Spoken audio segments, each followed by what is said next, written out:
I'm going to share my screen. Let's see. Bear with me now. I'm going to share my screen. And to make a note of it, it's cleanfoodfacts.com. And I want to get into, it's a good resource. Hold on one second here.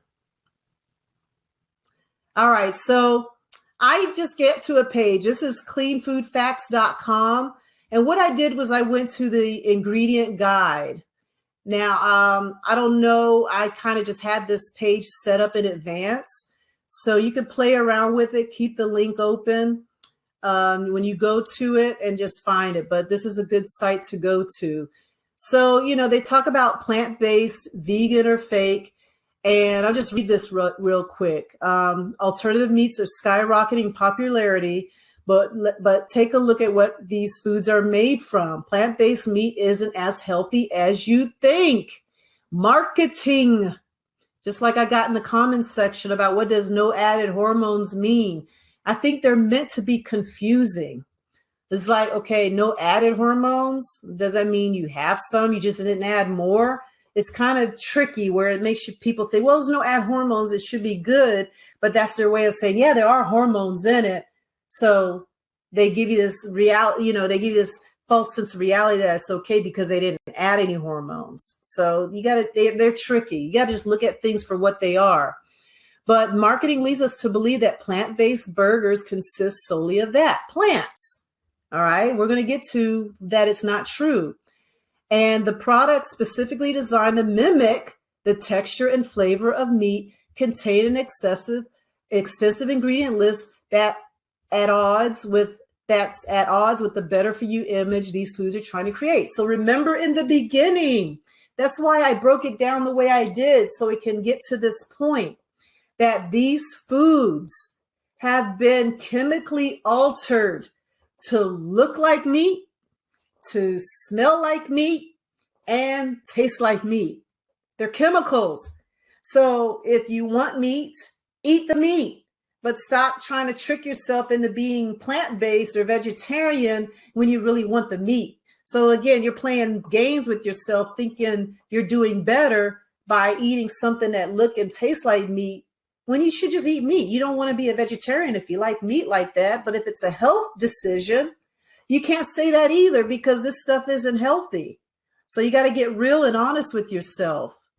So they're heavily processed, and they have preservatives, additives, fillers, texturizers, and chemicals that are linked to cancer. I hear this all the time, and it breaks my heart when I hear people, oh, you know, my aunt, she passed away and she was plant-based, she was vegetarian. A lot of these people that passed from cancer and they were vegetarian or plant-based, they were eating these things, unfortunately. And these chemicals are linked to not just cancer, but a lot of diseases. And remember, I talked about sodium. See how this is all coming together. They're high in sodium because when food is processed, it alters the balance. So they're high in sodium and low in nutritional quality. So consumers should not be told that highly processed fake foods are any better for you than the meat products they are replacing. Let me repeat that. Consumers should not be told that highly processed fake foods are any better for you than any of the meat products they are replacing. So let's pull up products. This is fascinating. There's a lot of resources out there that, you know, tells you. Now, Beyond Meat. Again, there's chicken tenders, there's strips. Look at this. Boca, I remember Boca burgers. I mean, there's a lot of meal replacements. Meatless meatballs. You see this? Oh my gosh. But let me go to Beyond Meat, because I talked about that in my Instagram page, and it got a lot of attention. So once you understand this, you can understand all of these. I'm yelling. I'm sorry. I just want y'all to get this. So look at this. Beyond Meat burger. This is what people are gravitating to. Like Beyond Burger is like basically pea protein. Impossible Burger got real popular in the last couple of years. They're soy protein. Both have GMOs, okay? And look at this, ground beef, lean ground beef. It's 100% grass-fed, even better. So if you want a burger, you might as well eat the lean ground beef. But look at this. Again, water, pea protein isolate. There's a process. Peas are good.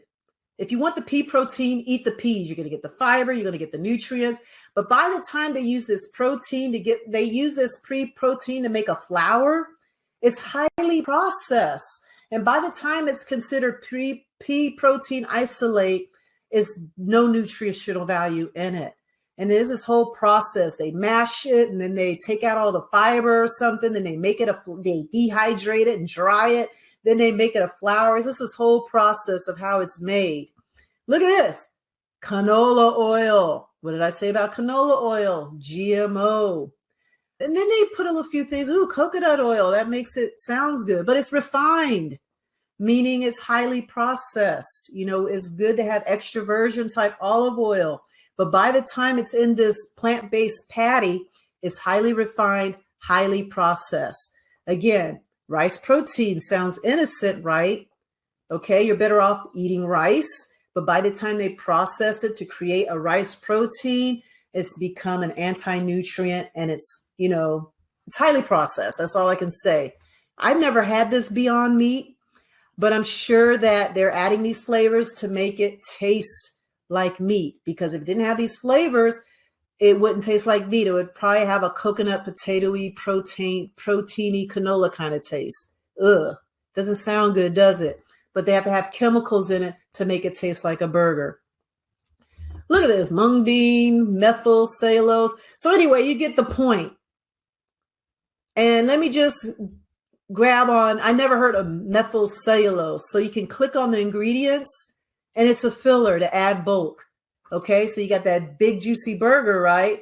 So to make it look like a burger, they're adding a filler to add the bulk, okay, rather than real ingredients. It's a cheap additive to increase the weight and improve the texture of products without adding any nutritional benefits. It's also an active ingredient in laxatives. What else? Let me do a few more. We talked, refined. I talked about natural flavors already. Refined coconut oil. What this mean? Ooh, look at this. What did I say? Refined coconut oil is chemically deodorized and bleached. This process removes the coconutty scent and flavor, also removes the number of healthy polyphenols.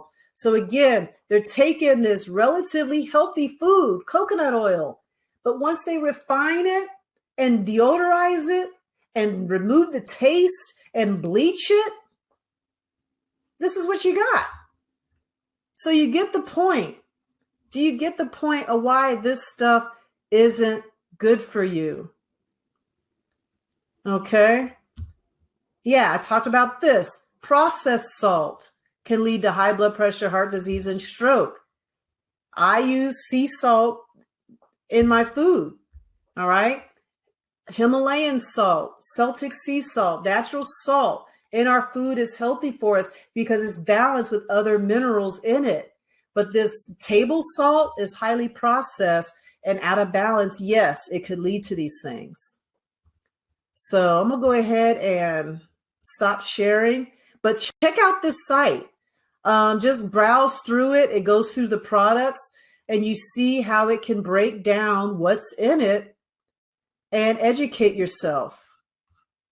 Okay. And if you stick with me, you'll get more resources, but it's out there, but we don't think to look because we're just not in the right place mentally. Again, we talked about fake meat. Now you know why it's fake meat. But now there's a newer thing. And I tried to see if it was actually available in the US yet. But I think I saw the research and it's already being done in Europe. And it's called 3D meat. Now, I have to share a video on this because I don't think you would believe me. I was shocked to see this. It's crazy. Check this video out.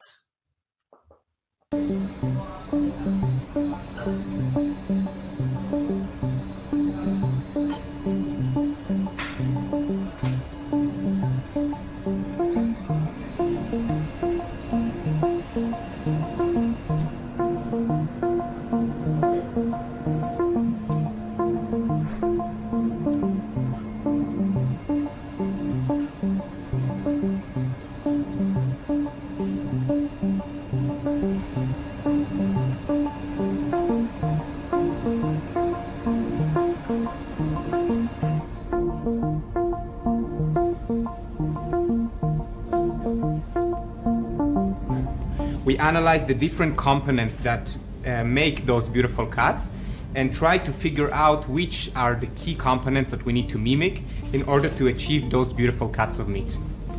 We identified three main components: the muscle, the blood, and the fat. These are the components that we need to mimic in order to reach the perfect, beautiful steak.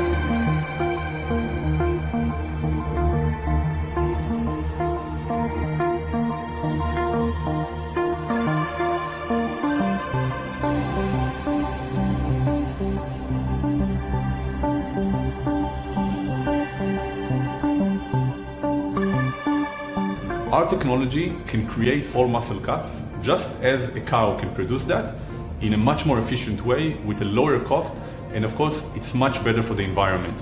This is the biggest problem we face today as humanity, and this is the best way to fight climate change, to deliver healthier solution and food to the entire population of the planet.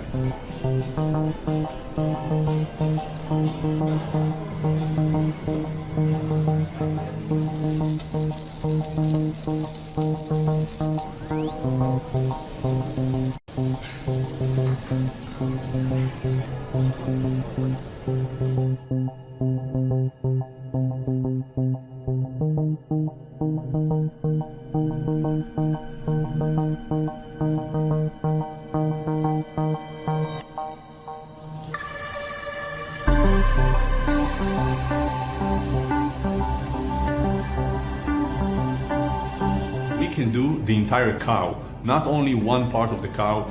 Steaks, roast, slow cooking, grilling, everything that an animal can do, we want to do the same or even better. We want to work with more and more chefs around the world, more and more meat distributors, and we don't see a reason that this can't be in the table of everybody in every country around the world.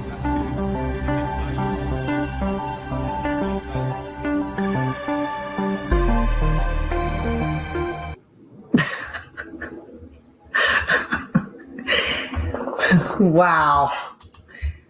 Welcome to our future.